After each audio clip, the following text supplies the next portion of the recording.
week we're talking about launching social ventures. So I wanted to tell you a little bit about my own beginnings as a social entrepreneur.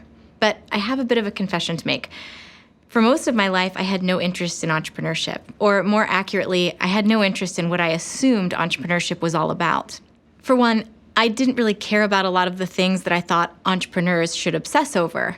For example, I didn't have a burning desire necessarily to start my own venture. I thought I could do a lot of good serving in a leadership role in the public sector or the social sector somewhere. And I didn't necessarily care about making a lot of money. In fact, the things that I was drawn to seemed to be related to giving money away. Additionally, my heroes weren't CEOs or leaders of big corporations. I was drawn more to people like Mother Teresa or individuals who went and served in the Peace Corps in some far-flung place. Plus, if I'm honest, the entrepreneurs that seemed to rule the startup world, at least in my perspective at the time, were men, were in high tech, and were solving problems that didn't really seem like real problems or very important problems to me. So I didn't have a lot of interest working on those kinds of ventures. Plus, just generally, the entrepreneurial path didn't seem accessible to me. It seemed to me that entrepreneurs had to do any one of these mysterious feats like sourcing venture capital funding, or finding a famous mentor to take them under their wing, or access some sort of cutting-edge research that allowed them to see a new opportunity or trend that others didn't. I didn't know how to do those things. Then after college, I moved to Silicon Valley, one of the most entrepreneurial places on the planet, and I was surrounded by ideas of entrepreneurship that were different than what I had expected them to be. My first job out of undergrad, in fact, was as a temporary administrative assistant at the Stanford Graduate School of Business. Now here, I found myself surrounded by amazing people who were coming through the doors of that institution every day, thinking about how to solve social problems using business skills and business thinking.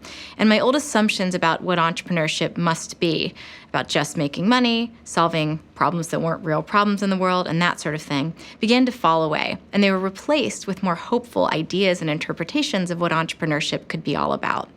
And for instance, I learned that there were all sorts of different kinds of ventures, just like we discussed in the last session, for-profit, nonprofit, and all sorts of hybrids.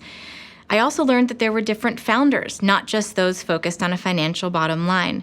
And I was surrounded by individuals who were just as excited and eager to have a conversation about social impact as they were about financial success.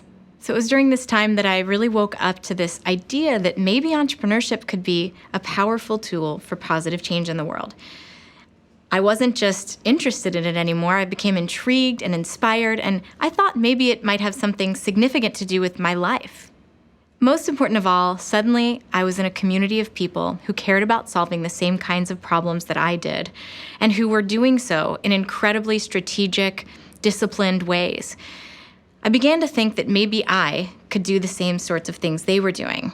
And they encouraged me to find my own path, perhaps even leaving the comfort of that institution where I was working and doing something new and different. And so with the advice and the encouragement of a lot of those individuals at the Stanford Graduate School of Business, I ended up leaving that job and moving to East Africa in the spring of 2004. While I was there, I worked for a wonderful nonprofit called Village Enterprise. And my job with them was to interview entrepreneurs who had received just $100 to start or to grow their micro businesses throughout Kenya, Uganda, and Tanzania. So I spent 3.5 months interviewing over 150 of these entrepreneurs, hearing their stories, and learning about the incredible difference this small amount of money had made in their lives. I met seamstresses, farmers, fishermen, basket weavers, goat herders, entrepreneurs of all kinds. And the thing that they had in common was that they were working incredibly hard, using their businesses as tools to lift themselves and their families out of abject poverty.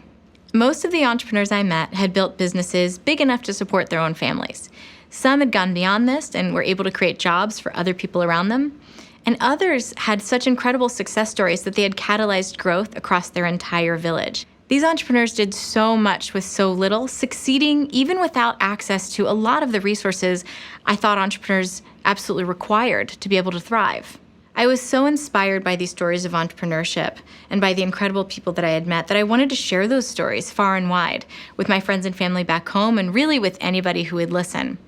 We interviewed 7 entrepreneurs in particular, each of whom had received a small grant from Village Enterprise, and each of whom wanted to do more with a small loan. Now, the only problem was they didn't know where to get this loan funding.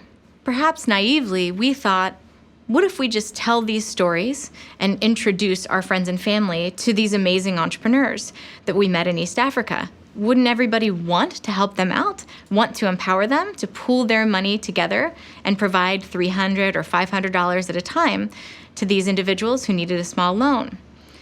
So we built a very small, basic, rudimentary website, spammed our friends and family and said, hey, here are 7 of our new friends in Uganda. Would you want to lend $25 or more to their small loan needs? Almost overnight, the money came in, and that was the beginning of what became Kiva.